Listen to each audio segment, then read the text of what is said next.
Charlotte's Web, Chapter 4 Loneliness. The next day was rainy and dark.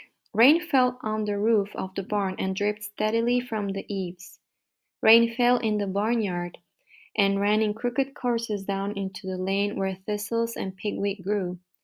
Rain spattered against Mrs. Zuckerman's kitchen windows and came gushing out of the downspouts. Rain fell on the backs of the sheep as they grazed in the meadow.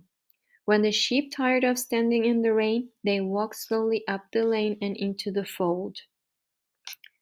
Rain upset Wilbur's plans. Wilbur had planned to go out this day and dig a new hole in his yard.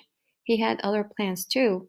His plans for the day went something like this: breakfast at 6:30, skim milk, crusts, middlings, bits of donuts, wheat cakes with drops of maple syrup sticking to them, potato skins, leftover custard pudding with raisins, and bits of shredded wheat.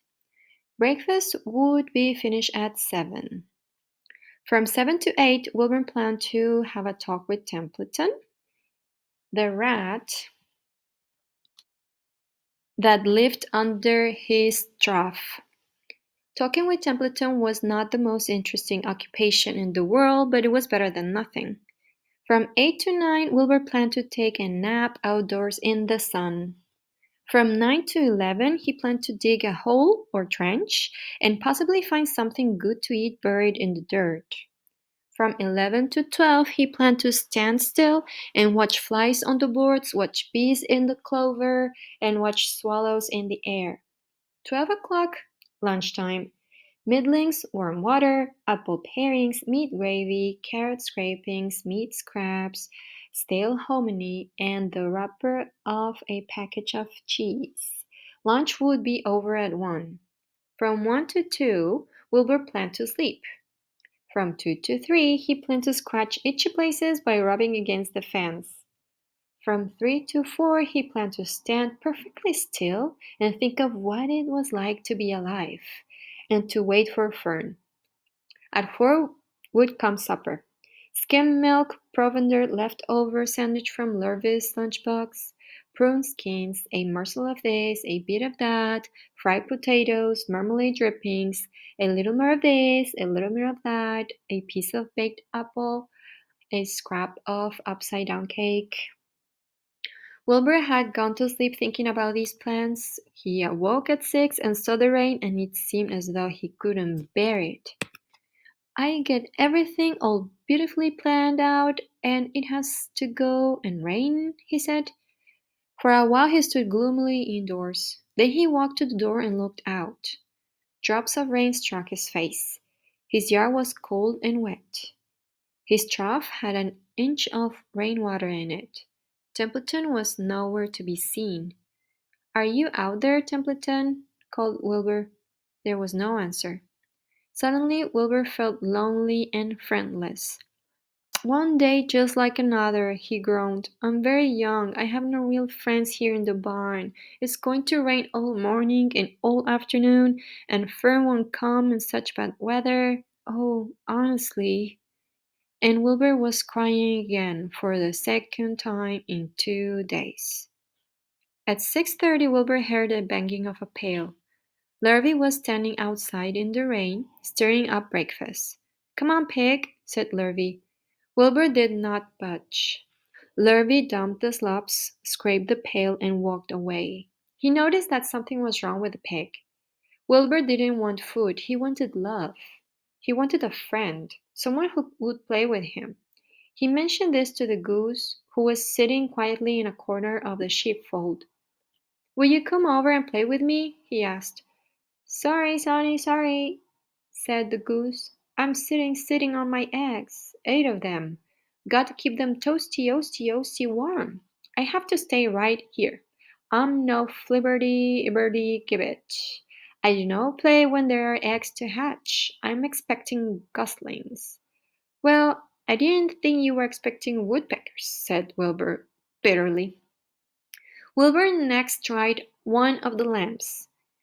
Will you please play with me?" he asked. "Certainly not," said the lamp. In the first place, I cannot get into your pen as I am not old enough to jump over the fence. In the second place, I'm not interested in pigs. Pigs mean less than nothing to me. What do you mean, less than nothing? Replied Wilbur. I don't think there is any such thing as less than nothing.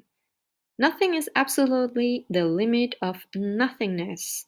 It's the lowest you can go. It's the end of the line. How can something be less than nothing?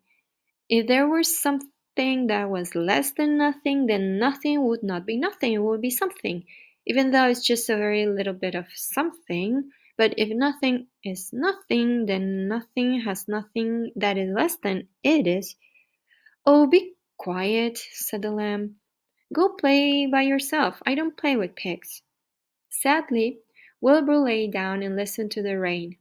Soon he saw the rat climbing down a slanting board that he used as a stairway. Will you play with me, Templeton? Asked Wilbur. Play, said Templeton, twirling his whiskers. Play? I hardly know the meaning of the word. Well, said Wilbur, it means to have fun, to frolic, to run and skip and make merry. I never do those things if I can avoid them, replied the rat, sourly. I prefer to spend my time eating, gnawing, spying, and hiding. I am a glutton, but not a merrymaker. Right now, I am on my way to go through to your trough to eat your breakfast, since you haven't got sense enough to eat yourself. And Templeton the rat crept stealthily along the wall and disappeared into a private tunnel that he had dug between the door and the trough in Wilbur's yard. Templeton was a crafty rat, and he had things pretty much his own way. The tunnel was an example of his skill and cunning. The tunnel enabled him to get from the barn to his hiding place under the pig trough without coming out into the open. He had tunnels and runways all over Mr. Zuckerman's farm and could get from one place to another without being seen. Usually he slept during the daytime and was abroad only after dark. Wilbur watched him disappear into his tunnel. In a moment he saw the rat's sharp nose poke out from underneath the wooden trough. Cautiously, Templeton pulled himself up over the edge of the trough. This was almost more than Wilbur could stand, on this dreary rainy day, to see his breakfast being eaten by somebody else. He knew Templeton was getting so out there in the pouring rain, but even that didn't comfort him. Friendless, dejected, and hungry, he threw himself down in the manure and sobbed. Late that afternoon, Larvy went to Mr. Zuckerman. I think there's something wrong with that pig of yours. He hasn't touched his food. Give him two spoonfuls of sulphur and a little molasses, said Mr. Zuckerman.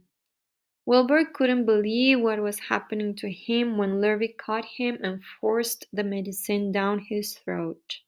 This was certainly the worst day of his life. He didn't know whether he could endure the awful loneliness any more. Darkness settled over everything. Soon there were only shadows and the noises of the sheep chewing their cuds, and occasionally the rattle of a cow chain up overhead. You can imagine Wilbur's surprise when, out of the darkness, came a small voice he had never heard before. It sounded rather thin, but pleasant. Do you want a friend, Wilbur? It said. I'll be a friend to you. I watch you all day, and I like you. But I can't see you, said Wilbur, jumping to his feet. Where are you, and who are you? I'm right up here, said the voice. Go to sleep. You'll see me in the morning.